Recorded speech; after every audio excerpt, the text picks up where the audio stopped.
Assalamualaikum warahmatullahi wabarakatuh. Perkenalkan, nama saya Afriani Chaniago dari Prodi Akuntansi semester 4 Malang. Di sini saya akan menjelaskan mengenai uji hipotesis. Definisi hipotesis. Hipotesis atau hipotesa adalah jawaban sementara terhadap masalah yang masih bersifat praduga karena masih harus dibuktikan kebenarannya.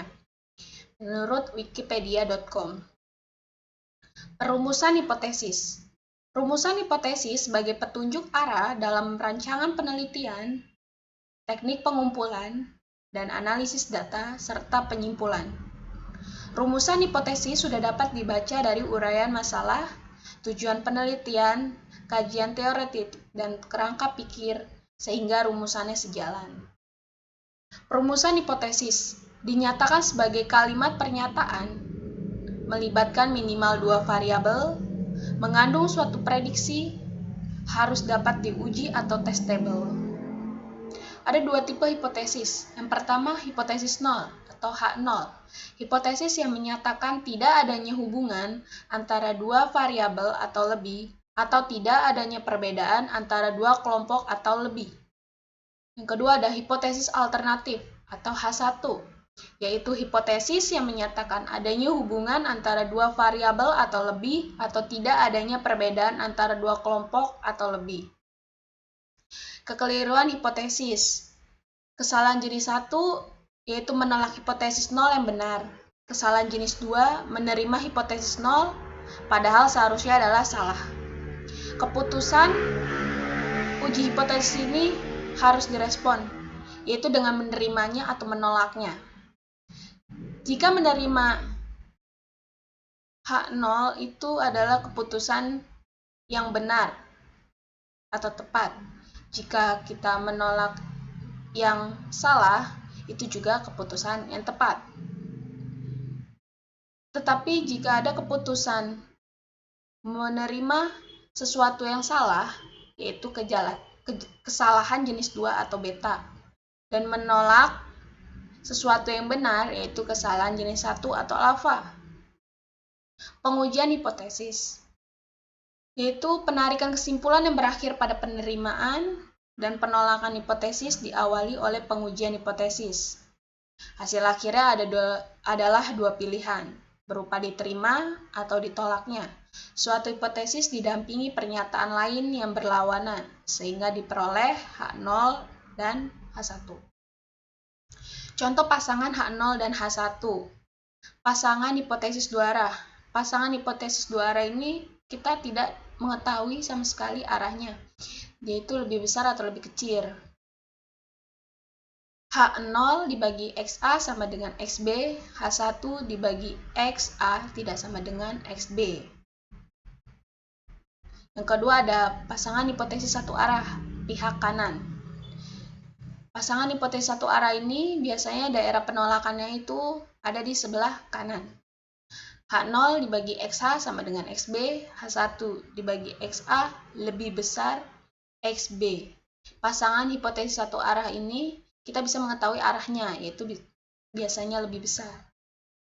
Yang ketiga itu pasangan hipotesis satu arah pihak kiri. H0 dibagi XA sama dengan XB, H1 dibagi XA lebih kecil dari XB. Pasangan hipotesis satu arah pihak kiri itu lebih kecil, dan daerah penolakannya itu ada di sebelah kiri. Pengujian hipotesis satu rata-rata. Urutan dalam pengujian hipotesis tentang satu rata-rata, yaitu rumuskan hipotesis, tentukan nilai alfa, hitung Z0, dan terakhir pengujian hipotesis dan penarikan kesimpulan. Rumusan hipotesis. Pertama, H0 dibagi mu sama dengan mu 0. H1 dibagi mu lebih besar mu 0. Kesimpulan Z0 hitung lebih besar Z tolak H0. Yang kedua ada H0 dibagi mu sama dengan mu 0. H1 dibagi mu lebih kecil mu 0. Kesimpulannya Z0 hitung minus Z itu tolak H0. Atau Z0 lebih besar Z yaitu tolak H0.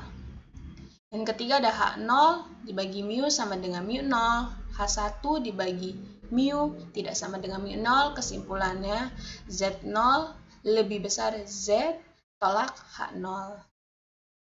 Pengujian hipotesis untuk sampel besar. Sampel besar N lebih besar 30 dan menggunakan uji Z. Varian atau ragam diketahui di mana. Z hitung sama dengan X bar dikurang mu 0 dibagi S dibagi akar N. X bar itu adalah rata-rata sampel. Mu 0 yaitu nilai rata-rata di bawah hipotesis 0. S itu adalah standar dehidrasi sampel. Dan N yaitu sampel yang digunakan. Terus sampel kecil. N lebih kecil dari 30. Menggunakan uji T.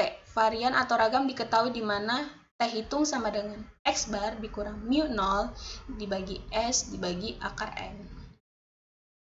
Contoh pengujian hipotesis satu rata-rata. Sebuah penelitian terhadap nilai mata pelajaran bahasa Inggris di kelas 8 SMP menunjukkan rata-rata awal nilai siswa adalah 60 dengan standar deviasi sebesar 7. Sesudah berselang 3 bulan, guru meragukan hipotesis tentang rata-rata nilai bahasa Inggris di atas. Untuk meyakinkan keabsahan hipotesis, sebuah sampel diambil secara acak sebesar 40 siswa dari populasi dan hasil ternyata sebesar 73. Dan standar deviasi tidak berubah. Ujilah rata-rata nilai mata pelajaran bahasa Inggris siswa tersebut memang lebih besar dari 60. Diketahui H0 dibagi mu X sama dengan 60. H1 dibagi mu X lebih besar 60. Alfa sama dengan 0,05. Z tabel sama dengan 1,645. Mu 0 sama dengan 60. X barnya 73. N sama dengan 40 dan S sama dengan 7. Ditanyakan, ujilah hipotesis tersebut. Penyelesaian, Z hitung sama dengan X bar dikurang mu 0 dibagi X dibagi akar N. Z hitungnya sama dengan 73 dikurang 60 dibagi 7 dibagi akar 40. Z hitungnya sama dengan 11,8. Karena Z hitung lebih besar dari Z tabel, maka tolak H0. Artinya, memang benar bahwa hasil sampel dengan hipotesis menunjukkan bahwa lebih dari 60. Yang kedua ada secara hipotesis, mesin stensil Stavo dapat menstensil 6.500 helai kertas per jam. Sebuah perusahaan stensil ingin membuktikan keabsahan hipotesis di atas. Perusahaan mengadakan observasi secara empiris dengan menggunakan 12 mesin Stavo dan hasil observasi sebagai berikut. Tabel pertama ada 6.000, 6.100, 6.200. Kedua ada 5.900, 5.800, 6.700, dan 6.200, 6.400, 5.400, terakhir 6.200, 6.500, dan 5.000. Apakah hipotesis tersebut dapat dipercaya atau tidak? Diketahui H0 dibagi mu X sama dengan 6.500, H1 dibagi mu X tidak sama dengan 6.500. Alfanya sama dengan 0,05. X bar sama dengan 633 dan S-nya sama dengan 384,06. T tabel sama dengan alfa dibagi 2. N-nya min 1. Penyelesaian. T hitung sama dengan X bar dikurang mu 0 dibagi S dibagi akar N. T hitungnya 6033 dikurang 6.500 dibagi 384,06 dibagi akar 12. T hitung sama dengan min 4,13. T tabel sama dengan 0,025,11. sama dengan 2,201. Dengan demikian, T hitung lebih kecil T tabel, maka terima H0. Artinya, kemampuan mesin stensil Stafo menstensil kertas per jam sama dengan 6.500. Demikian presentasi yang saya sampaikan, kurang lebihnya mohon maaf. Wassalamualaikum warahmatullahi wabarakatuh.